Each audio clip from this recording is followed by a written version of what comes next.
पहला प्रश्न है, निम्न में से कौन सा लर्निंग का एक मुख्य थर्नडाइक नियम है। कहता है कि जो लर्निंग होता है सीखने का एक मुख्य थर्नडाइक नियम कौन सा है। उपयोग का नियम, अभ्यास का नियम, संतुष्टि का नियम, कोई नहीं। 4 ऑप्शन है, इसमें से थर्नडाइक का जो नियम होगा वो ऑप्शन नंबर बी ए अभ्यास का नियम होता है लर्निंग का। ठीक है, आपको पता होगा। दूसरा नंबर का क्वेश्चन है, निम्न में से कौन सा स्वस्थ व्यक्ति का लक्षण है। स्वस्थ व्यक्ति का लक्षण पूछ रहा है। ठीक है, संवेगात्मक परिपक्वता, आत्मविश्वास, तनाव सहने में क्षमता, उपरोक्त सभी। तो एक स्वस्थ व्यक्ति जो होता है उसमें मैच्योरिटी भी होती है, उसमें सेल्फ कॉन्फिडेंस आत्मविश्वास भी होता है, उसे किसी भी खराब परिस्थिति में भी सहने की क्षमता होती है, इसलिए उसका सब डी सही होगा।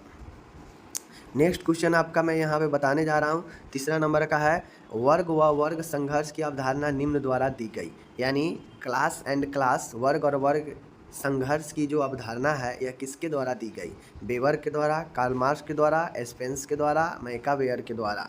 तो आपको मैं बता दूं, वर्ग और वर्ग संघर्ष की जो अवधारणा है वह option number B Karl Marx के द्वारा दिया गया। ठीक है, आपको पता होगा कार्ल मार्क्स कौन थे। चौथा क्वेश्चन है, भारतीय ग्रामीण समाज का प्रमुख व्यवसाय क्या है। आपको पता है कि भारतीय ग्रामीण क्षेत्रों में अधिकतर कौन सा काम किया जाता है। मजदूरी, कृषि कार्य, पशुपालन, मिट्टी के बर्तन बनाना। तो इस काम सब तो होता है, बट प्रमुख व्यवसाय ऑक्यूपेशन की बात किया जाएगी तो वहाँ पे कृषि कार्य होगा, ऑप्शन बी। ठीक है, हमारा देश एक कृषि प्रधान है, पता है।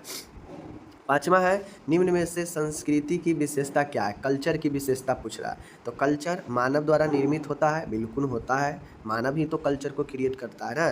पीढ़ी दर पीढ़ी यह हस्तांतरित होता है, जैसे बाप से बेटे में। ठीक है, एक पीढ़ी से दूसरे पीढ़ी में जाता है, बिल्कुल जाता है। ओके। सी है सामाजिकता, इसमें सोशलिटी पाई जाती है, बिल्कुल पाई जाती है, इसलिए option number D is the right answer होगा, इसमें सभी होता है। ठीक है, आगे चलिए। छठा नंबर का क्वेश्चन है अपना यहाँ पे कि परीक्षा में विफल रहने पर एक छात्र यह कहता है कि मैं तो पास होना ही नहीं चाहता था। यह उदाहरण है किसका। मतलब एक स्टूडेंट है, ठीक है, वो फेल हो गया, उससे कोई पूछा कि भाई तुम फेल क्यों कर गया, तो कहा कि हम तो पास होना ही नहीं चाहते थे। वो फेल हो गया, अच्छी बात है। तो वह सब्लिमेशन है, प्रोजेक्शन है, रेशनलाइजेशन है, डेलियन है। देखिए, ए है एक प्रकार का मेंटल मैकेनिज्म, लेकिन वो किस प्रकार का है, तो वह युक्तिकरण है, रेशनलाइजेशन है। ठीक है, चलिए आगे चलिए। ये हो गया। आगे है 7वां नंबर का क्वेश्चन है, अच्छे मानसिक स्वास्थ्य का लक्षण क्या है। ठीक है, हमेशा दूसरों की आलोचना करना, गलत। ठीक है, जिद्दी प्रवृत्ति, गलत। संवेगों पर नियंत्रण, सही। हमेशा ख्याली दुनिया में रहना, गलत। तो एक अच्छे मानसिक स्वास्थ्य का लक्षण होता है कि व्यक्ति सभी चीज़ों को अच्छे से हैंडल कर सके। ठीक है, तो संवेगों पर नियंत्रण करना, इमोशन पर नियंत्रण करना एक अच्छे व्यक्ति का गुण है। ठीक है, निम्न के अतिरिक्त सभी अंतर्द्वंद को कम करने के उपाय हैं। एक ऐसा है जो कॉन्फ्लिक्ट अंतर्द्वंद को कम नहीं करता है, बाकी सब करता है। ठीक है, दूसरा रास्ता निकालना, इससे आप अंतर्द्वंद को कम करते हैं। मान गए आपको कोई चीज़ में परेशानी हो रही है, आपको चीज़ को छोड़कर दूसरा चीज़ करने लगे, निकाल ले रास्ता, तो उससे आपका समस्या हल हो जाएगा। ठीक है, लक्ष्य में बदलाव करके भी आप अपने अंतर्द्वंद को कम कर सकते हैं। ठीक है, निर्णय न लेना और रुकावट को दूर करना, जो चीज़ का रुका हुआ है उसको दूर कर लेंगे तो ऑटोमेटिक अंतर्द्वंद कम हो जाएगा। तो ये भी होगा। बट ये जो सी है, निर्णय नहीं लेना, आप अपने समस्या के सामने अगर घुटना टेक देंगे तो समस्या और ज़्यादा बढ़ेगा ही। ठीक है, लेकिन समस्या को सुलझाने के लिए अगर आप निर्णय लेते हैं तो वहाँ पे सही होगा, और निर्णय नहीं लेंगे मतलब आप गड़बड़ हो जाएंगे। ठीक है, तो option C is the right answer. Okay, आगे चलिए। 9वां नंबर का क्वेश्चन है, समाज शास्त्र समाज का विज्ञान है, यह कथन किसका है। मतलब समाज शास्त्र एक सामाजिक विज्ञान है, यह कथन किसका है। एलेफ वर्ड का, जॉनसन का, मैकावेयर पेज का, मैक्स वेबर का। तो मैं आपको बता दूं, मैकावेयर एवं पेज के अनुसार समाज एक सामाजिक संबंधों का जाल है। यह जाल वाला कथन भी मैकावेयर और पेज ने ही कहा था, और समाज शास्त्र समाज का विज्ञान है, ये भी कथन यहीं से आता है। ठीक है, तो मैकावेयर एवं page is the right answer. आगे है 10वां नंबर का क्वेश्चन है, सामाजिक नियंत्रण का औपचारिक फॉर्मल जो मीडियम होता है वह कौन सा होता है। तो आपको पता है समाज पर नियंत्रण करने के लिए कानून बना है। ठीक है ना, परिवार है, सामाजिक निंदा होता है, कानून है, दंड व पुरस्कार है। तो आपको पता है सब फॉर्मल रूप से समाज पर नियंत्रण करने के लिए एक कानून बना है। तो ये कानून राइट हो, अगर कानून नहीं होता तो नियंत्रण होता समाज पर, सब अपने मन का काम करता, कोई किसी का नहीं सुनता। ठीक है, एक जाति समूह में ही विवाह करने की प्रथा क्या कहलाती है। मान गए एक जाति समूह में सब अपने अपने जाति में ही शादी विवाह करना चाहता है, तो जो अपने ही जाति समूह के अंदर विवाह करने की जो प्रथा है उसे क्या कहते हैं? अंतर्विवाह, अंतःविवाह, ठीक है। एक्सोगामी, उपरोक्त सभी। एक्सोगामी वह होता है जो अपने जाति से निकलकर दूसरे जाति में, दूसरे समूह में शादी करता है, वो बहिर्विवाह होता है। अंतःविवाह वो होता है जो अपने ही जाति में शादी करता है, ठीक है, अपने ही जाति समूह में। तो राइट आंसर ऑप्शन बी, अंतःविवाह, ठीक है। आगे है 12 नंबर क्वेश्चन है, निम्न में से कौन सी मनोरचना तनाव कुंठा को कम करती है? आपको मेंटल मैकेनिज्म पढ़े हैं तो उसमें आपको निगेटिव पॉजिटिव प्रकार के टाइप्स पढ़ाया गया है, जिसमें बहुत सारे आपको पॉइंट आया था। तो उनमें ये सारे पॉइंट था, डिप्रेशन, सप्रेशन, रिप्रेशन, रिग्रेशन। अब आपको तय करना है कौन निगेटिव कौन पॉजिटिव है, पढ़े हैं तो, ठीक है। लेकिन हमसे पूछ रहा है कि कौन मनोरचनाएं तनाव कुंठा को कम करती है, तो इसमें सभी मनोरचनाएं हैं। मनोरचना का तो काम ही होता है तनाव कुंठा परेशानी का दूर करना, ठीक है। तो सप्रेशन, रिप्रेशन, रिग्रेशन, यह तीनों आपका मनोरचना है, इसलिए सभी इसका राइट होगा, ऑप्शन डी। ओके, आगे चलते हैं। 13 नंबर का क्वेश्चन है, किसी कार्य को करने की विशिष्ट क्षमता को क्या कहते हैं? मान गए आपके अंदर किसी कार्य को करने की एक स्पेसिफिक जो है पावर है, क्षमता है, आप उसे कर सकते हैं, ठीक है। वो वाला पावर नहीं कि आप किसी को उठा के फेंक दीजिए, कोई सामान को ये कर दीजिए, वो नहीं। विशिष्ट क्षमता आपके शक्ति को नहीं बताता है, बातें को समझिएगा, ठीक है। तो विशिष्ट क्षमता किसी कार्य को करने को हम लोग बुद्धि कहते हैं, योग्यता कहते हैं, एटीट्यूड कहते हैं या परसेप्शन कहते हैं। तो राइट आंसर, किसी काम को विशिष्ट तरीके से, विशिष्ट क्षमता से करते हैं तो उसे हम लोग बुद्धि कहते हैं, बुद्धि का इस्तेमाल करना, ठीक है। आगे चलिए, तो ये चीज़ें हो गया 13 नंबर क्वेश्चन। 14 नंबर क्वेश्चन देखिए, 14 नंबर क्वेश्चन यहाँ पे कह रहा है कि निम्न में से परिवार की विशेषता क्या है? परिवार, फैमिली की, ठीक है। तो नामकरण सिस्टम जो वंशज से चले आता है, फैमिली ही तो सबका नामकरण करता है ना अपने बच्चों का, सही है। विवाह पर आधारित होता है, बिल्कुल परिवार विवाह पर ही बनता है, ठीक है। उसके बाद आर्थिक आवश्यकताओं की पूर्ति भी परिवार करता है, अगर आपको कुछ पैसे की ज़रूरत हो तो आपका परिवार ही, आपके घर से ही आपको सपोर्ट करेगा, तो इसलिए ये सही होगा, ठीक है। इसलिए इनमें सभी विशेषता है, option D is the right answer. Okay, 15 number का क्वेश्चन है, निम्न में से प्राथमिक समूह का उदाहरण नहीं है। मैंने आपको कई बार बताया है, प्राथमिक समूह वे समूह होता है जो जिसमें घनिष्ठता पाया जाता है, जिसमें अपनापन बहुत ज़्यादा होता है, ठीक है, जिसमें लगाव बहुत ज़्यादा होता है, जिसमें कम सदस्य होते हैं अपेक्षाकृत द्वितीयक समूह के, ठीक है। तो जो बड़ा बड़ा समूह आपको, जैसे राज्य हो गया, देश हो गया, सैनिक हो गया, सैनिक दल हो गया, राजनीतिक दल हो गया, राष्ट्र हो गया, ये सब बड़े बड़े समूहों की बात होगा यहाँ पे। तो यहाँ पे जो कॉन्फिडेंशियल बातें होती है वो सब ज़्यादा नहीं होती है, तो वो द्वितीयक समूह होता है, ठीक है। तो द्वितीयक समूह का उदाहरण प्राथमिक समूह का उदाहरण नहीं है। परिवार एक प्राथमिक समूह है, पड़ोस भी एक प्राथमिक समूह है। राजनीतिक दल आपका प्राथमिक समूह नहीं है, क्योंकि यह पूरे राजनीतिक का बात हो रहा है, राजनीतिक पूरे दल का, ठीक है, पॉलिटिकल पार्टी का। और मित्र समूह जो होता है, मित्र समूह में भी जो है आपका प्राथमिक समूह होता है, ऑप्शन सी राइट। 16 है, मनोविश्लेषण, साइको एनालिसिस जो होता है उसके थ्योरी किसके द्वारा विकसित किया गया? आपको कई बार बता चुके हैं कि साइको एनालिटिक हो, साइको एनालिसिस हो, वही मनोविश्लेषणात्मक सिद्धांत या मनोविश्लेषण सिद्धांत यह किसके द्वारा दिया गया? स्किनर, प्लेटो, सिगमंड फ्रायड, डॉर्किन। तो राइट आंसर क्या होगा? मनोविश्लेषण सिद्धांत दिया गया सिगमंड फ्रायड के द्वारा, ठीक है, याद रखिएगा। 17 नंबर का क्वेश्चन है, यहाँ पे बहुत अच्छा क्वेश्चन है, देख लीजिए। 17 नंबर क्वेश्चन कहता है, बचपन में व्यक्ति का व्यवहार किसके द्वारा मुख्य रूप से प्रभावित होता है? ठीक है, आप बताइए, आप खुद सोच के बताइए कि बचपन में बच्चा का जो व्यवहार है, बिहेवियर है, वह किसके द्वारा मुख्य रूप से प्रभावित होता है? प्रभावित होने का मतलब कि जैसा बच्चा को सिखाएंगे वैसा सीखता है व्यवहार। किसके द्वारा? कम्युनिटी, समुदाय के द्वारा, या पीयर ग्रुप के द्वारा, या स्कूल में, या फैमिली में।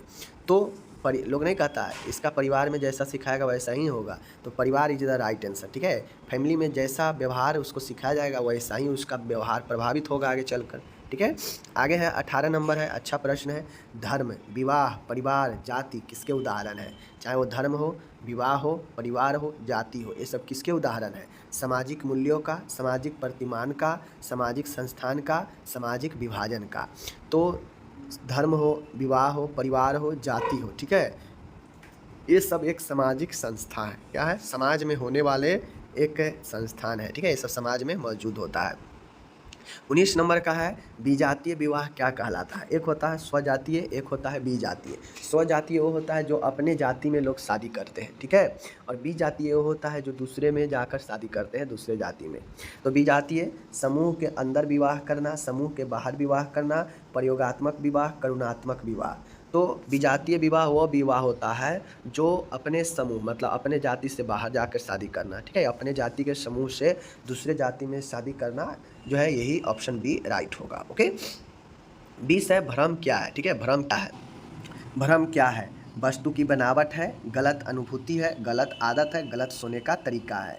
तो जो भ्रम होता है, डेलूजन जो जिसे हम लोग कहते हैं भ्रम व्यक्ति में, तो ये भ्रम एक प्रकार का किसी चीज़ का गलत तरीके से जो है पहचान करना, ठीक है। भ्रम मतलब गलत अनुभूति, अनुभूति मतलब समझ रहे हैं कि किसी चीज़ के बारे में गलत परसेप्शन होना, ठीक है, गलत जो है अनुभूति होना, यही जो है आपका क्या होता है, भ्रम होता है। नहीं कहता है तुमको भ्रम हो गया है, मतलब तू उस चीज़ के बारे में गलत तरीके से जो है ले लिया है, इसीलिए तुमको भ्रम हो गया है, ठीक है। तो ये ऑप्शन बी, ठीक है। आगे चलिए, आगे आता है यहाँ पे क्वेश्चन है समाजशास्त्र के जनक कौन है, ठीक है। आपको पता होगा समाजशास्त्र के जनक कौन है, मैक्स वेबर है, ग्लीन है, अगस्ट काम्टे है, जिन्सबर्ग है, ठीक है। तो गिन्सबर्ग है, ठीक है, अगस्ट काम्टे, ग्लीन, मैक्स वेबर, ठीक है। तो आपको मैं बता दूं समाजशास्त्र का जो जनक माना जाता है वो अगस्ट काम्टे को माना जाता है, ऑप्शन नंबर सी। ओके, आगे चलते हैं, ठीक है। नेक्स्ट है 22 नंबर क्वेश्चन है निम्न में से सकारात्मक संवेग कौन है, पॉजिटिव इमोशन के बारे में पूछ रहा है। तो जो अच्छा होगा वही सकारात्मक होगा। फियर डर एक गलत है, क्रोध भी गलत है, स्नेह प्यार सही है, ठीक है, जीलियस ईर्ष्या भी गलत है, तो इसलिए सकारात्मक कौन होगा, सी होगा, ठीक है। चलिए आगे चलिए, 23 नंबर क्वेश्चन है, अच्छा क्वेश्चन है यहाँ पे आपके सामने, बहुत बढ़िया है, देख लीजिए। कहता है सामाजिक स्तरीकरण का प्रकार नहीं है। स्तरीकरण मतलब जिसके ऊपर जिसके बेस पर डिवाइड किया गया हो, ठीक है, डिवाइड मतलब बांटा गया हो स्तर को, ठीक है। तो देखिए सामाजिक स्तरीकरण जो होता है वह व्यक्ति को एक प्रकार से उसके जाति के ऊपर, उसके जो है वर्ग के ऊपर, उसके लिंग के ऊपर जो है उसे पेशा बांटा जाता है, कार्य बांटा जाता है, यही स्तरीकरण होता है, ठीक है। तो धर्म के ऊपर जो है ऐसा कुछ नहीं है कि धर्म के ऊपर जो है उसका कामों को बांटा गया है, ठीक है। जाति के ऊपर, ठीक है, जाति के ऊपर बांटा जाता है कामों का, ठीक है ना, वर्गों के ऊपर भी, लिंग के ऊपर भी, महिला एक काम पुरुष एक काम, ठीक है ना, इस प्रकार से। तो इसलिए सामाजिक स्तरीकरण का प्रकार नहीं है, वो धर्म नहीं है। बाकी इन तीनों के जो है स्तर पर लोगों का विभाजन होता है कामों का, बट इस पर बेसिस पर नहीं होता है, ठीक है। आगे चलिए, आगे यहाँ पे देखिए 24 नंबर क्वेश्चन क्या कहता है, आपके सामने में है, देख लीजिए। कहता है निम्न में से किसके द्वारा जो है यहाँ पे, तो ये चीज़ें हैं, कहता है निम्न में से किसके द्वारा साइको एनालिटिक सिद्धांत प्रतिपादन किया गया। ऊपर में पूछा गया मनोविश्लेषण, साइको एनालिसिस, यहाँ पे भी पूछा गया साइको एनालिटिक। साइको एनालिसिस हो या एनालिटिक वही होता है, यह जो है प्रतिपादन किया गया Pluto, Skinner, Darwin, Sigmund Freud. तो राइट आंसर क्या होगा आप लोग कमेंट कीजिए, मैंने जस्ट ऊपर अभी बताया है, ठीक है। 25 नंबर का क्वेश्चन है, अच्छा क्वेश्चन है, स्वास्थ्य सेवाओं की मूलभूत इकाई क्या है, ठीक है। The basic unit of health service, किसी भी हेल्थ सर्विस का सबसे बेसिक इकाई, ठीक है, आधारभूत इकाई कौन होता है, फैमिली, सोसाइटी, कम्युनिटी, नेशन। तो इसका सबसे जो बेसिक मूलभूत इकाई होता है वह आपका कौन सा होता है, वह आपका होता है फैमिली, परिवार, ठीक है, क्योंकि समाज में सबसे पहले परिवार को ही रखा जाता है। ओके, आगे चलिए, आगे है 26 नंबर का क्वेश्चन है, अच्छा क्वेश्चन है यहाँ पे। नेक्स्ट है यहाँ पे कहता है ज़रूरतों के सिद्धांत को किसने प्रतिपादित किया, यानी who propounded the needs theory, मतलब आवश्यकता पर आधारित जो ये सिद्धांत था वह किसने दिया, B.F. Skinner, I.P. पैलो, ठीक है, L.L. Thurston, H. मॉस्लो। तो आवश्यकता का पदानुक्रम आप लोग पढ़े होंगे, वह किसके द्वारा दिया गया, मॉस्लो के द्वारा। वही ज़रूरतों का तो सिद्धांत है, आवश्यकताओं का पदानुक्रम ये मॉस्लो के द्वारा, ठीक है। आगे है 27 नंबर का क्वेश्चन है, कहता है यहाँ पे जिन परिवारों में परिवारन के अधिकतर माता, ठीक है ना, परिवारन, ठीक है, जिन परिवारों में परिवारन के अधिकतर माता या स्त्री में केंद्रित होते हैं क्या कहलाते हैं। मतलब यहाँ पे पूछ रहा है कि जिन परिवारों में परिवार का जो सत्ता है अधिकतर माता या स्त्रियों पर केंद्रित होता है या उनके हाथ में रहता है तो उसे क्या कहते हैं, पितृस्थानीय परिवार यानी पैट्री लोकल फैमिली, ठीक है, पैट्री आर्किकल फैमिली, पितृसत्तात्मक, जहाँ पे देखिए ये समझ लीजिए पितृसत्तात्मक यानी जो सत्ता होगा घर का पूंजी जो होगा वह होगा किसके हाथ में, पितृ यानी पिता दादा यानी जो मेल होंगे पुरुष के हाथ में, ठीक है, इसलिए पितृ सत्तात्मक है। मातृ स्थानीय परिवार होता है जो माता के यहाँ रहता है, ठीक है, मैट्री लोकल फैमिली। जैसे कोई शादी किया, घर जमाई बना के अपने दामाद को अगर रख लेता है तो वह क्या हो जाएगा, मातृ सत्तात्मक हो जाएगा, उसका बच्चा अपने माता के यहाँ रहेगा, ठीक है ना। लेकिन पितृ स्थानीय होता है जो अक्सर लोग शादी करते हैं और लड़की को शादी करके अपने घर ले जाते हैं, तो लड़की के लिए वो हो जाता है क्या चीज़, ससुराल। तो जो ससुराल होता है वह जो उसका बच्चा होगा वो अपने पिता के घर पर रह रहा है और अक्सर ऐसे ही होता है, तो वह पितृ स्थानीय होता है। लेकिन मातृ सत्तात्मक जो होता है वह माता के हाथ में, माता के हाथ में घर का बागडोर है, कुंजी है, तो वह मातृ सत्तात्मक मैट्री आर्कल फैमिली होता है, ठीक है। तो यहाँ पे क्या पूछ रहा है, परिवार के अधिकतर जो जिम्मेदारी जो पावर है वह स्त्री या माता पर केंद्रित होता है, तो वह हो जाएगा ऑप्शन डी मातृ सत्तात्मक, ठीक है, यानी घर का सत्ता महिलाओं के हाथ में हो वह मातृ सत्तात्मक। ओके, आगे देखिए यहाँ पे नेक्स्ट यहाँ पे है साइकोलॉजी शब्द में साइका का क्या अर्थ है। तो साइकोलॉजी में साइका का अर्थ है भौतिक गलत, स्वास्थ्य गलत, बीमारी गलत, आत्मा, ठीक है। साइकोलॉजी में जो साइका का अर्थ होता है, साइकोलॉजी में साइका का अर्थ आत्मा, ठीक है, मन या आत्मा होता है, ठीक है, और उसी को लॉजी अपनी अध्ययन को विज्ञान कहते हैं। ओके, 29 है मनोविज्ञान की प्रथम प्रयोगशाला की स्थापना किसने की थी, यानी साइकोलॉजी का फर्स्ट जो लैब होता है वह किसने जो है एस्टेब्लिश की थी, सिगमंड फ्रायड, आर वुडवर्थ ने, विल्हम वुड ने, मैक्स वर्दीमर ने, ठीक है, यहाँ पे वुड होगा, एक कुंड लिखा है, वुंड होगा, ठीक है। तो प्रथम प्रयोगशाला साइकोलॉजी का विल्हम वुंड के द्वारा शुरू किया गया, ऑप्शन सी। ओके, आगे चलते हैं। आखिरी यहाँ पे प्रश्न है आज का, समाज सामाजिक संबंधों का जाल है, यह कथन किसका है। अभी ऊपर बताए हैं मैकाबेयर, गिलिडिंग, जिन्सबर्ग, कुले के द्वारा। तो जो सामाजिक संबंधों का जो जाल बताया गया यह कथन मैकाबेयर और पेज के था, ऑप्शन ए राइट आंसर होगा, ठीक है। बाकी इस प्रकार से यहाँ पे से कौन सा कारक सीखने को बढ़ावा नहीं देता है, मतलब कौन सा ऐसे कारक है जो कि सीखने को प्रभावित करता है, ठीक है। तो देखिए बुद्धि तो आपको बढ़ाता है, सीखने को कोई भी चीज़ को बुद्धि से सीखा जा सकता है। ध्यान भंग, डिस्ट्रैक्शन क्या सीखने को बढ़ावा देता है, नहीं देता, ये सीखने को घटाएगा ध्यान भंग से, ठीक है। प्रेरणा से लोग सीखता है, सही बात है। अच्छा स्वास्थ्य सीखने में मदद करता है, बिल्कुल सही है, बट जो है बी नंबर इसका गलत हो जाएगा, ठीक है। चलिए नेक्स्ट हम लोग यहाँ पे देखते हैं। नेक्स्ट प्रश्न आपके सामने है, यहाँ पे देखिएगा, बहुत शानदार प्रश्न है। प्रश्न क्या है देखिए यहाँ पे कि मनोविश्लेषणात्मक सिद्धांत, ठीक है, साइको एनालिटिक थ्योरी किसने दिया। देखिए मनोविश्लेषण मतलब मन के जो विश्लेषण है इसका सिद्धांत किसने दिया, सिगमंड फ्रायड ने, मर्फी ने, विलियम्स जेम्स ने और एल्फ्रेड एल्डर ने, किसने दिया। तो देखिए जो मनोविश्लेषणात्मक जो सिद्धांत है, साइको एनालिटिक जो थ्योरी है, इन्होंने सिगमंड फ्रायड ने दिया, ठीक है। आप सभी से फिलअप में पूछेगा तो लिख दीजिएगा, ठीक है। चलिए नेक्स्ट हम लोग यहाँ पे देखते हैं। नेक्स्ट प्रश्न है कि आइस वर्ग, ठीक है, आइस वर्ग सिद्धांत व मन संरचना मॉडल किसने परिभाषित किया। तो आप लोग जानते हैं हम जो है इसका लॉन्ग क्वेश्चन दिखाए थे जहाँ पे ईगो, ईद और सुपर ईगो पढ़ाए थे, मन संरचना या उसी को सिगमंड फ्रायड का संरचना कहते हैं। तो आइस वर्ग सिद्धांत और मन संरचना मॉडल दोनों जो है किसने दिया, मर्फी, अरस्तु, सिगमंड फ्रायड, दरकार्ते, तो किसने दिया, सिगमंड फ्रायड ने, ठीक है, याद रखिएगा। चलिए नेक्स्ट प्रश्न यहाँ पे आप लोग देखिएगा, क्या प्रश्न है, इनमें से किसने मनोविज्ञान को आत्मा के रूप में माना। आत्मा के रूप में किसने माना, अरस्तु, डेकार्ते, प्लेटो या इनमें से सभी। किन्होंने कहा कि जो मनोविज्ञान है, जो साइकोलॉजी है, यह एक आत्मा के रूप में, समझ गए, किसने कहा, तो इनमें से अरस्तु ने भी कहा, डेकार्टे भी ने कहा और प्लेटो ने, इन्हों तीनों ने जो है कहा कि मनोविज्ञान आत्मा के रूप में है, ठीक है, समझ गए। चलिए नेक्स्ट प्रश्न आप लोग यहाँ पे देखिएगा, कितना शानदार प्रश्न है। ईदम को किस सिद्धांत के रूप में जाना जाता है। देखिए हम आप लोग को पढ़ाए थे, ईदम जो है क्या है, ईदम जो है आपको प्रिंसिपल ऑफ प्लेजर, खुशी के सिद्धांत के रूप में जाना जाता है। हम आप लोग को जब लॉन्ग क्वेश्चन थ्योरी वाला इसका पढ़ाए थे तो वहाँ पे बताए थे कि जो खुश का सिद्धांत होता है, खुशी का, वही जो है आपका आईडी होता है जिसको हम लोग ईदम बोलते हैं, ठीक है, समझ गए। चलिए नेक्स्ट हम लोग यहाँ पे देखते हैं। नेक्स्ट प्रश्न है आपका 6ठा नंबर प्रश्न है। प्रश्न क्या है कि मन का सबसे बड़ा गोदाम है, मतलब मन का जो है सबसे बड़ा गोदाम कहाँ पे पाया जाता है?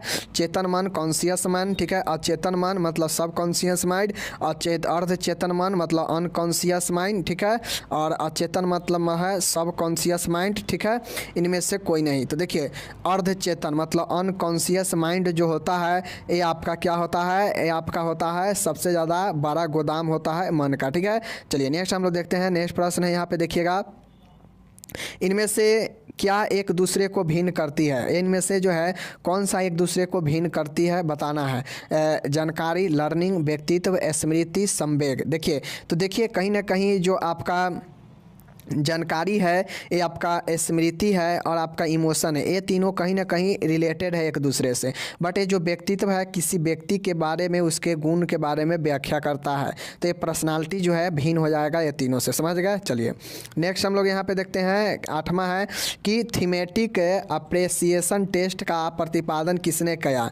TAT, टैट का जो आपका टैट होता है, टैट जो है मतलब थीमेटिक अप्रिसिएशन टेस्ट जो है इसका प्रतिपादन किसने किया? हरमन श्रेरशा, क्रो एंड क्रो ने, मार्गन व मूरे ने, सिगमंड फ्रायर ने। तो जो मार्गन व मूरे थे इन्होंने थीमेटिक अप्रिसिएशन टेस्ट का प्रतिपादन किया, किसने? मार्गन एवं मूरे ने, समझ गए। याद रखिएगा मार्गन एवं मूरे थीमेटिक अप्रिसिएशन टेस्ट, समझ गए। चलिए नेक्स्ट प्रश्न देखिएगा, बहुत शानदार प्रश्न है। व्यक्ति की स्मृति में कमी का अनुभव क्या कहलाता है? एलोपेसिया, एमनेसिया, एनोरेक्सिया, इनमें से कोई नहीं। तो देखिए एमनेसिया जो होता है क्या कहलाता है आपका? ये जो है आपका कहलाता है स्मृति में कमी। एमनेसिया जो होता है स्मृति में लॉस होता है तो उसे एमनेसिया कहते हैं। एलोपेसिया होता है बालों का झड़ना, ठीक है। और एनोरेक्सिया होता है कि भूख में कमी, समझ गए। तीनों के बारे में समझ गए। चलिए अब हम लोग नेक्स्ट चलते हैं। यहाँ पे देखिएगा बहुत शानदार प्रश्न है। प्रश्न क्या है यहाँ पे? प्रश्न आप लोग देखिए, प्रश्न है आवश्यकता को पदानुक्रम किसने किया? तो देखिए आप लोग को ये भी पता है कि आवश्यकता का पदानुक्रम जो है या मौसले का पदानुक्रम, समझ गए, वही चीज़ें हैं। तो मौसले का आवश्यकताओं का पदानुक्रम मौसले ने दिया, समझ गए। चलिए नेक्स्ट प्रश्न देखिएगा, अगर वास्तविक आयु मानसिक आयु बराबर है तो आयु क्या होगा? देखिए अगर वास्तविक आयु और मानसिक आयु, ठीक है, देखिए नहीं होता, आप लोग देखते होइएगा कभी कभी कहता है डॉक्टरी भाषा में कि ये जो बच्चा है अपने उम्र से एक जो है 1 साल पीछे चल रहा है, मतलब इसका पीछे हो गया। लेकिन अगर उम्र भी और आपका देखिए उम्र भी और मानसिक आयु दोनों अगर ठीक ठाक चल रहा है, बराबर चल रहा है, तो आईक्यू लेवल उसका कितना होना चाहिए? लगभग 100 होना चाहिए, ठीक है। तो ये चीज़ें होता है, समझ गए। चलिए नेक्स्ट हम लोग यहाँ पे देखिए बहुत शानदार प्रश्न है। प्रश्न क्या है? इनमें से कौन सा कारक व्यक्ति के अवबोधन को प्रभावित करता है, मतलब परसेप्शन को प्रभावित करता है? सीखना, आवश्यकता, व्यक्ति की मनोदशा और उपरोक्त सभी। कौन कौन से ऐसे चीज़ है जो व्यक्ति के अवबोधन परसेप्शन को जो है क्या करता है? प्रभावित करता है, ठीक है। तो सीखना भी प्रभावित करता है, आवश्यकता भी प्रभावित करता है और व्यक्ति की मनोदशा भी प्रभावित करता है, इसलिए इसमें से सभी हो जाएगा, ठीक है। याद रखिएगा ये सब पूछता है ऑब्जेक्टिव में, ठीक है। किसी विशेष वस्तु पर अपनी इच्छा से ध्यान लगाने को कहते हैं। देखिए किसी विशेष वस्तु पर अपनी इच्छा से ध्यान लगाने को हम लोग क्या बोलते हैं? वॉलेंटरी, इनवॉलेंटरी, हैबिचुअल, इनमें से कोई नहीं। तो अपनी इच्छा से ध्यान लगाएंगे तो वॉलेंटरी होगा, मतलब ऐच्छिक होगा। और आप लोग इंटेंशन वाला में देखे होंगे कि इनवॉलेंटरी होता है, वॉलेंटरी ध्यान होता है, तो ध्यान वाला में आप लोग देखे होंगे, ठीक है। चलिए नेक्स्ट हम लोग देखते हैं दीर्घकालीन स्मृति, लॉन्ग टर्म मेमोरी कब तक रहती है? देखिए लॉन्ग टर्म जो मेमोरी होता है दिन, महीने, वर्ष, कितने दिन तक रहती है? तो सभी में दिन तक भी रह सकता है, महीने तक भी, वर्षों तक भी लॉन्ग टर्म मेमोरी रह सकता है, ठीक है, समझ गए। इसलिए सभी आंसर हो जाएगा। चलिए नेक्स्ट हम लोग यहाँ पे देखते हैं, बहुत शानदार प्रश्न है। प्रश्न क्या है देख लीजिए, मौसले के अनुसार व्यक्ति की सबसे उच्च स्तरीय आवश्यकता क्या है? देखिए मौसले ने जो बताया, मौसले ने जो पदानुक्रम का जो आवश्यकता है मौसले का, उसमें मौसले ने क्या कहा कि व्यक्ति के सबसे जो हाई लेवल का जो डिमांड है, जो नीड है, वो क्या है, कौन सा है, जिससे व्यक्ति का सबसे उच्च स्तरीय आवश्यकता होता है? आत्मसिद्धि की आवश्यकता, सुरक्षा की अवस्था, भौतिक अवस्था, प्यार व अपनापन की आवश्यकता। तो क्या चीज़ है जो कि सबसे उच्च स्तरीय आवश्यकता होता है व्यक्ति का?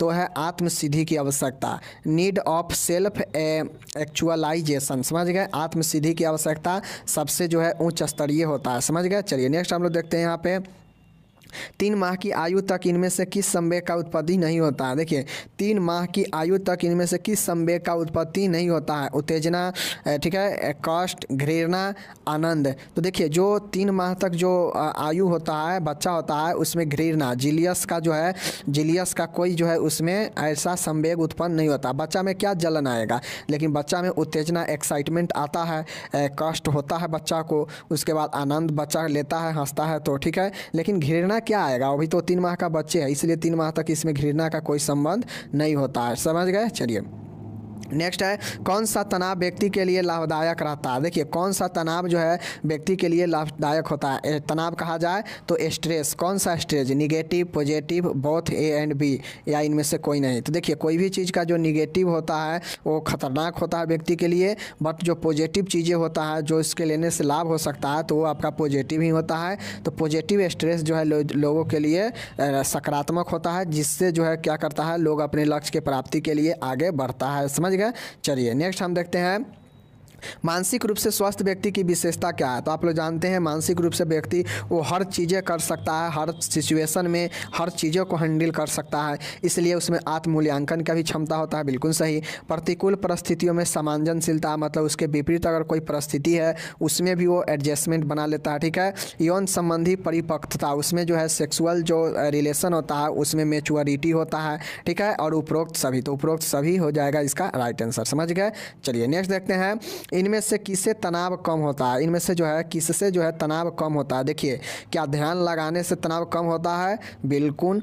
शारीरिक व्यायाम करने से तनाव कम होता है, बिल्कुल सही है। उसके बाद होता है योग निद्रा, मतलब अच्छे से नींद लेने से जो है तनाव कम होता है, बिल्कुल सही। उपरोक्त सभी, तो उपरोक्त सभी जो है राइट आंसर होगा, क्योंकि मेडिटेशन से भी, ध्यान लगाने से भी जो है, अगर आप किसी चीज़ से अगर आपको बहुत ज़्यादा तनाव है तो आप अपना ध्यान कहीं और भटका लेते हैं और कहीं ध्यान लगाते हैं, तो इससे जो है क्या होता है, आपका तनाव कुछ जो है ज़रूर कम होता है। ठीक है। यही सब चीज़ें हैं। समझ गए। चलिए नेक्स्ट हम लोग यहाँ तक देखते हैं, 20 प्रश्न है। इनमें से कौन सा मानसिक क्रियाओं का शारीरिक दुष्प्रभाव है। समझ गए। देखिए इनमें से क्या मानसिक क्रियाओं का शरीर पर दुष्प्रभाव है। इनमें से जो कौन सा मानसिक क्रिया है जो शरीर पर दुष्प्रभाव छोड़ता है। ठीक है। शारीरिक थकान, तो इससे भी मानसिक प्रॉब्लम होता है। चिड़चिड़ापन, बिल्कुल सही है। उच्च रक्तचाप, बिल्कुल सही है। इसलिए ये सभी जो है आपके शारीरिक क्रिया है और ये मानसिक पर भी प्रभाव देता है। समझ गए। चलिए नेक्स्ट हम लोग देखते हैं, यहाँ पे 21 नंबर प्रश्न है, समाजशास्त्र के जनक किसने, कौन सा है। तो आप लोगों को पता होना चाहिए, August Comte, Max Weber, Sigmund Freud, Giddens. तो कौन है समाजशास्त्र के जनक। तो समाजशास्त्र के जनक जो है ऑगस्ट काम्टे है। एक क्वेश्चन जो है शायद इस बार या पिछले बार जो है पूछा गया था एग्जाम में जीएनएम के फर्स्ट ईयर का। ठीक है। तो याद रख लीजिए ऑगस्ट काम्टे। समझ गए। चलिए नेक्स्ट देखिए, यहाँ पे इनमें से क्या व्यक्ति का मौलिक अधिकार है। तो मौलिक अधिकार क्या है, आप लोग जानते हैं, हम पढ़ा चुके हैं। धार्मिक का अधिकार, स्वतंत्रता का अधिकार, धार्मिक स्वतंत्रता का अधिकार, बिल्कुल सही है। समानता का अधिकार, बिल्कुल सही है। और उपरोक्त सभी, तो सभी जो है इसमें राइट आंसर हो जाएगा। व्यक्ति के लिए मौलिक अधिकार इसमें ये तीनों हैं, मैंने आपको पढ़ाया था। ठीक है। चलिए अब हम लोग यहाँ पे चलते हैं, नेक्स्ट क्वेश्चन है। यहाँ पे देखिएगा कि निम्न में से क्या द्वितीयक समूह नहीं है। समुदाय, राष्ट्र, परिवार, श्रमिक संघ और परिवार। मैंने समुदाय भी पढ़ाया था आप लोग को। तो प्राथमिक समूह जो होता है वो आपका कौन सा हो जाएगा, वो आपका परिवार होगा, सबसे छोटा यूनिट होता है। इसमें जो सबसे छोटा यूनिट होगा वो प्राथमिक समूह होगा, लेकिन जो है परिवार जो है सबसे छोटा है, इसलिए जो है प्राथमिक समूह हो जाएगा। अगर इसमें परिवार नहीं रहता, अगर यहाँ पे जो है सैनिक का समूह रहता और समुदाय रहता, तो समुदाय इसका राइट आंसर हो जाता। ठीक है। क्योंकि इसमें सबसे जो छोटा होता है वो समुदाय ही होता। ठीक है। समझ गए। चलिए नेक्स्ट हम लोग यहाँ पे देखते हैं आपका कि एक महिला एक समय में एक से अधिक पुरुषों से विवाह करती है तो वह क्या कहलाती है। तो वो जो है बहुपति विवाह कहलाता है, क्योंकि यहाँ पे जो पति होगा वो एक महिला का अधिक पति होगा, इसलिए बहुपति विवाह होगा और उसे जो हम लोग पॉलीएंड्री बोलते हैं। समझ गए। एकल विवाह होता है जब एक स्त्री एक पुरुष से शादी करे या एक पुरुष एक स्त्री से शादी करे, तो मोनोगामी होता है। समूह विवाह जो ग्रुप में विवाह होता है। बहुपति मतलब बहुत पति होता है एक महिला का। बहुपत्नी, अब एक जो पुरुष होता है वो उसका अनेक पत्नी होता है, तो बहुपत्नी विवाह होता है। समझ गए। जिसको पॉलीगैमी कहते हैं और पॉलीएंड्री बहुपति। समझ गए। चलिए 25 नंबर प्रश्न यहाँ पे देखिएगा कि एक पुरुष एक स्त्री का विवाह क्या कहलाता है, तो वह एकल विवाह मोनोगामी कहलाता है, ऊपर हम बता दिए हैं। चलिए नेक्स्ट हम यहाँ पे 26 नंबर देखते हैं, बहुत शानदार प्रश्न है। इनमें से क्या भारतीय नागरिक का मौलिक अधिकार नहीं है? तो मैं आप लोग को पढ़ाया था कि जो संपत्ति का अधिकार है इसको हटा दिया गया और इससे जो है कानूनी अधिकार बना दिया गया, मौलिक अधिकार से हटाकर, समझ गए। बाकी सूचना का अधिकार, ठीक है, उपभोक्ता संरक्षण का अधिकार और समानता का अधिकार, ये सब जो है आपका एक मौलिक अधिकार के अंतर्गत आता है, ठीक है। चलिए नेक्स्ट देखिएगा आपका, इनमें से क्या ग्रामीण लोगों का मुख्य व्यवसाय है? तो आप लोग जानते हैं ग्रामीण लोगों का मुख्य व्यवसाय जो है कृषि ही है, ठीक है, राइट आंसर, समझ गए। चलिए नेक्स्ट हम लोग यहाँ पे देखते हैं, बहुत शानदार प्रश्न है। समाज का सबसे छोटा समूह क्या है? परिवार, समुदाय, समूह, इनमें से कोई नहीं। तो परिवार जो है सबसे छोटा समूह होता है समाज का, समझ गए। चलिए उससे छोटा कौन सा होगा? समुदाय होगा। समाज सामाजिक संबंधों का जाल है, किसने कहा? ये भी क्वेश्चन जो है इस बार पूछा गया था राजस्थान में और यूपी में भी पूछा गया था कि जो है समाज संबंधों का जाल है, ठीक है, ये किसने कहा था? तो ये आपका जो है मैकावेयर और पेज ने कहा था कि जो है समाज एक संबंधिक संबंधों का जाल है, समझ गए। तो मैकावेयर एवं पेज के अनुसार, समझ गए। चलिए नेक्स्ट यहाँ पे देखिएगा कितना शानदार प्रश्न है। इनमें से नगरीय समुदाय की विशेषता है, इनमें से कौन एक नगरीय समुदाय का शहरी, मतलब शहरी समुदाय का विशेषता है? तो मैं शहरी नगरी दोनों पढ़ा चुका हूँ, दोनों का विशेषता तो देख लीजिए। एकल परिवार जो कि होता है ये भी एक सही है, ठीक है। व्यापार और नौकरियों की बहुलता, शहर में ये चीज़ होता है, बिल्कुल सही है। अधिक जनसंख्या घना, तो ये भी सही है, इसलिए सभी सही हो जाएगा, तो ये आपका राइट आंसर है, समझ गए। चलिए नेक्स्ट हम लोग यहाँ पे देखते हैं 31 नंबर प्रश्न है, ठीक है। देखिए भारत में सामाजिक स्थिरीकरण का परंपरागत अधिकार है, मतलब भारत में जो सामाजिक स्थिरीकरण हो रहा है इसका जो है परंपरागत आधार क्या है? जाति, धर्म, भाषा, वर्ग, क्या है? जाति है, समझ गए। चलिए जाति के आधार पर लोग जो है स्तर बांटते हैं ग्राम समाज में, समझ गए। चलिए नेक्स्ट है प्राथमिक समूह का उदाहरण है परिवार, पड़ोस, राजनीतिक दल, कौन सा? तो देखिए परिवार और पड़ोस, पड़ोस में भी कोई होगा तो परिवार ही होगा और एक अपना परिवार, यानी दोनों जो है आपका क्या होगा? वो आपका प्राथमिक समूह का एक उदाहरण होगा, ए और बी दोनों, ठीक है। राजनीतिक दल कौन सा हो जाएगा? द्वितीयक समूह का उदाहरण, समझ गए। चलिए नेक्स्ट आप लोग यहाँ पे देखिएगा, जब एक ही स्त्री के दो या अधिक पति हो, वे आपस में भाई भाई हो, तो उसे क्या कहते हैं? तो देखिए जब भाई भाई वाला पति हो, मतलब इधर से दो पति जो हो दोनों भाई हो, तो वो कौन सा है? भ्राता पति विवाह होता है, समझ गए। भ्राता संबंधी बहुपति विवाह होता है, समझ गए। तो इसका राइट आंसर भ्राता, मतलब भाई है और बहुपति है, यानी एक महिला का दो पति भी है, इसलिए बहुपति है, विवाह होता है, समझ गए। चलिए ये चीज़ समझेगा। चलिए नेक्स्ट हम लोग देखते हैं, इनमें से क्या परिवार के सबसे छोटा रूप है? परिवार का सबसे छोटा रूप क्या है? संयुक्त परिवार, गलत है। विस्तृत परिवार, ये भी गलत है। एकल परिवार, हाँ ये सही है, तो इसलिए ये सही हो जाएगा, ठीक है। चलिए देखिए इधर 35 नंबर सवाल है, ग्रामीण समुदाय में महिलाओं को निम्नतर स्थिति का कारण क्या है? मतलब ग्रामीण गांव के इलाके में महिलाओं का स्थिति जो है अभी भी निम्न बना हुआ है, नीचा है, क्यों? तो निम्न शिक्षा स्तर, सही है। आर्थिक दृष्टि से पुरुषों पर निर्भरता, बिल्कुल सही है, मतलब स्त्री जो है पुरुष पर निर्भर है, सही बात है। बाल विवाह, ये भी सही है, और उपरोक्त सभी, तो उपरोक्त सही हो जाएगा, जिसके कारण महिलाओं का स्थिति जो है कमज़ोर है ग्रामीण इलाकों में, ठीक है। व्यक्ति पर वातावरण का प्रभाव किस अवस्था में पड़ता है? मतलब जो व्यक्ति होता है पर्यावरण का अवस्था उसके किस स्थिति में पड़ता है, कब पड़ता है? या बाल अवस्था में पड़ता है, ठीक है। तो यहाँ पे जो है बीच का क्वेश्चन आपका छूट चुका है, तो उसके लिए सॉरी, ये 2-4 क्वेश्चन आपका यहाँ पे छूट चुका है, ठीक है। चलिए हम लोग यहाँ पे नेक्स्ट पे चलते हैं, सीधा 42 नंबर पर चलते हैं, देख लीजिए। चलिए इनमें से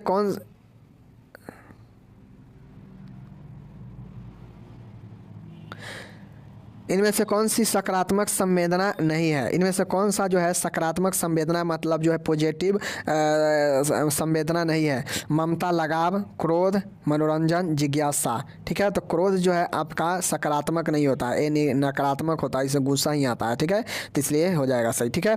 चलिए नेक्स्ट हम लोग देखते हैं, नेक्स्ट प्रश्न है कि निम्नलिखित में से कौन सा समुदाय का मूल तत्व नहीं है? समुदाय के मूल तत्व कौन नहीं है? पर्यावरण के साथ संबंध, ठीक है, कानून बाध्यता, क्षेत्र के साथ संबंध, मनोवैज्ञानिक मनोवैज्ञानिक संवर्धना, तो देखिए कानून का बाध्यता लीगल बाइंडिंग, तो लीगल जो बाइंडिंग होता है कानून बाध्यता, ये आपका समुदाय का मूल जो है तत्व नहीं है, ठीक है, इसको ध्यान में रखना है। कानून का जो है कोई बाध्यता यहाँ पे नहीं है, इसका काम नहीं है यहाँ पे, समझ गए।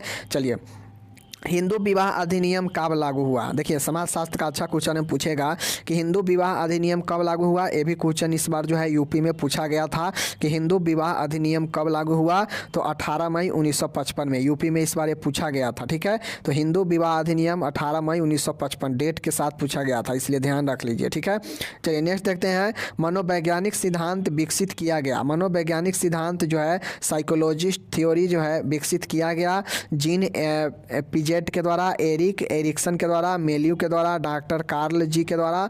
तो जो है आपका मनोवैज्ञानिक जो सिद्धांत है साइकोलॉजिस्ट जो साइकोलॉजिकल जो थ्योरी है ये आपका एरिक एरिक्सन के द्वारा जो है से प्रस्तुत विकास किया गया, समझ गया। चलिए नेक्स्ट प्रश्न देखिएगा, पशु के व्यवहार से संबंधित मनोविज्ञान को क्या कहा जाता है? आप जो लोग मनोविज्ञान को शाखा पढ़े होंगे उनको पता होगा कि जो है आपको मैंने पढ़ाया है कि ये चाइल्ड का अगर मनोविज्ञान का होगा तो चाइल्ड साइकोलॉजी, असमान मनोविज्ञान ये एबनॉर्मल साइकोलॉजी होता है, एनिमल साइकोलॉजी पशु विज्ञान होता है, एडल्ट साइकोलॉजी वयस्कों के लिए होता है, ठीक है। तो हम लोग को पशु के लिए पूछ रहा है तो एनिमल साइकोलॉजी राइट आंसर होगा, समझ गए। चलिए नेक्स्ट यहाँ पे देखिएगा 47 नंबर प्रश्न है, क्या ज़बरदस्त प्रश्न है। देखिए ऐसी अवस्था जिसमें व्यक्ति याददाश्त में कमी का अनुभव करता है तो उसे क्या कहते हैं? एमनेसिया कहते हैं, स्मृति लोप कहते हैं, जो कि ऊपर अभी हम लोग देखे हैं कि स्मृति में कमी आना, हरास होना एमनेसिया स्मृति लोप कहलाता है, समझ गए। एनोरेक्सिया भूख में कमी, एल्पोसिया मतलब एमनेसिया वही है, उसके बाद ये सब समझिए, समझ गए। चलिए नेक्स्ट देखिएगा यहाँ पे नेक्स्ट क्या शानदार प्रश्न है कि निरी विज्ञान का अध्ययन है, मतलब निरी विज्ञान का अध्ययन है तो उसे जो हम लोग मैन, निरी विज्ञान का अध्ययन मैन है, समझ गए, आदमी है, समझ गए। चलिए नेक्स्ट देखिए, बुद्धि की गणना करने की पद्धति का आविष्कार किसने किया? मतलब बुद्धि का जो गणना करने वाला जो पद्धति है उसका विकास किसने किया? तो जो है आप लोग को पता होना चाहिए मैस्लो, स्टैनफोर्ड बिनेट और गिलिन एवं गिलिन ने ओबर्न ने। तो जो बुद्धि का गणना करता है उसका जो आविष्कार है वो आपका जेम्स बिनेट ने किया या स्टैनफोर्ड बिनेट ने किया, ठीक है। चलिए याद रखिएगा। नेक्स्ट हम लोग यहाँ पे देखते हैं 50 नंबर है, देखिएगा कि किसी कार्य के निष्पादन में प्रवीणता है, मतलब किसी भी कार्य के निष्पादन में प्रवीणता जो होता है उसे क्या कहते हैं?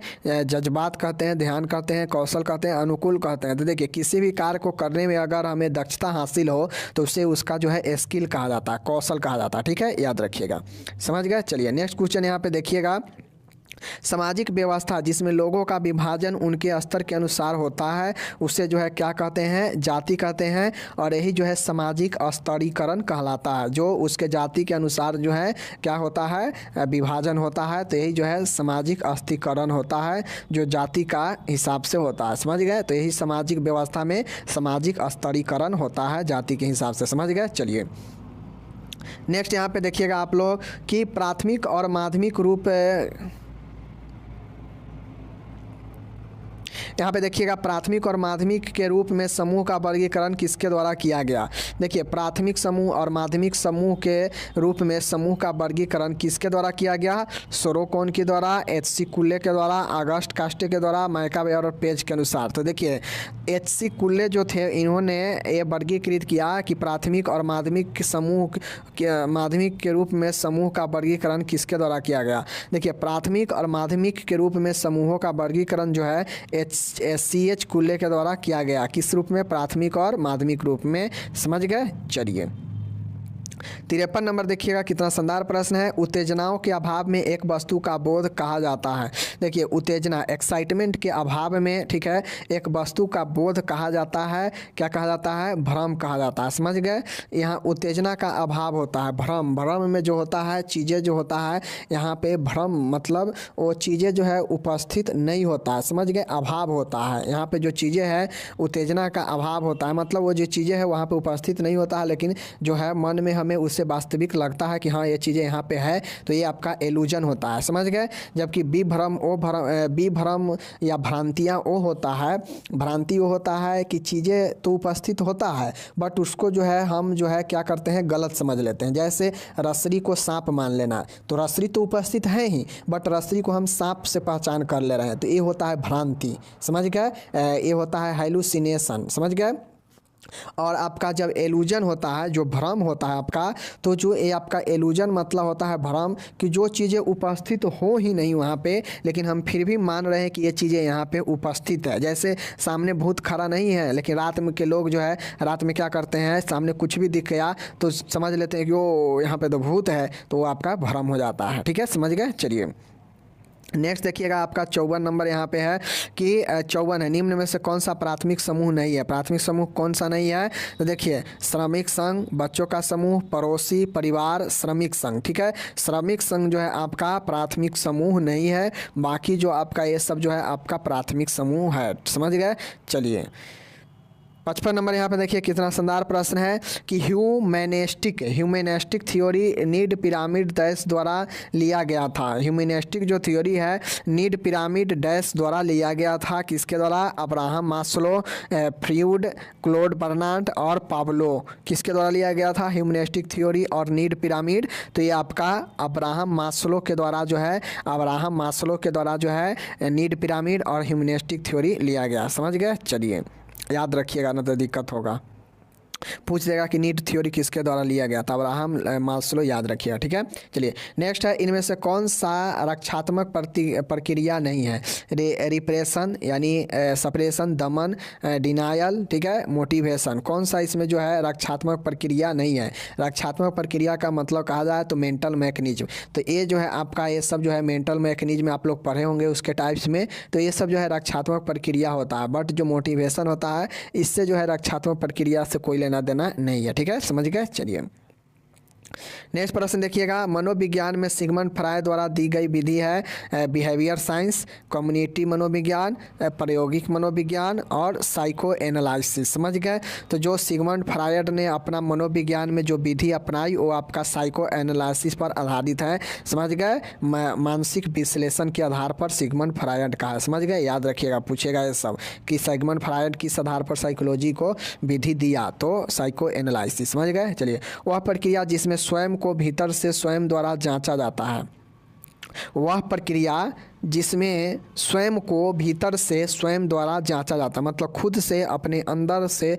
चीज़ों को जांचते हैं, वह कौन सा प्रक्रिया होता है, तो आपका होता है इंट्रोस्पेक्शन, प्रायोगिक प्रक्रिया, परीक्षण प्रक्रिया, निरीक्षण प्रक्रिया। तो इंट्रोस्पेक्शन जो होता है ये आपका खुद के भीतर खुद से जानने का, परीक्षण करने का चीज़ें होता है, इंट्रोस्पेक्शन, समझ गए। चलिए इंट्रो मतलब अंदर, इंस्पेक्शन मतलब इंस्पेक्शन मतलब जांचना, खुद के भीतर जांचना, इंट्रोस्पेक्शन, समझ गए।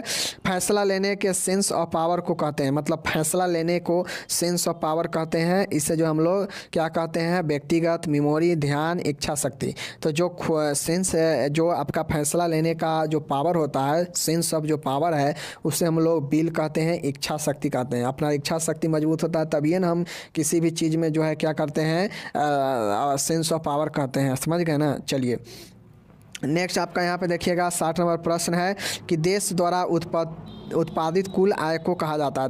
देश द्वारा जो जितने भी उत्पादन किया जाता है उसके कुल आय को हम लोग क्या कहते हैं, राष्ट्रीय आय कहते हैं, नेशनल इनकम कहते हैं, ठीक है, समझ गए। चलिए 61 नंबर प्रश्न है और आखिरी प्रश्न है आज का, देखिए पदानुक्रमित क्षेत्रों में समाज के विभाजन को कहा जाता है। जो पदानुक्रमित क्षेत्र होता है उसके समाज के विभाजन को क्या कहा जाता है, तो उससे जो है समाज के विभाजन को स्ट्रेटिफिकेशन कहते हैं, स्तरीकरण कहते हैं, स्ट्रेटिफिकेशन, समझ गए। पदानुक्रमित क्षेत्रों में समाज के विभाजन को कहते हैं। विभाजन किस आधार पर होता है, जाति के आधार पर, और ये जो है आपका स्तरीकरण होता है जिसमें पदानुक्रमित क्षेत्रों में समाज को विभाजन किया जाता है, उसे स्तरीकरण कहते हैं, समझ गए, जाति के आधार पर। तो चलिए मिलते हैं अगले वीडियो में।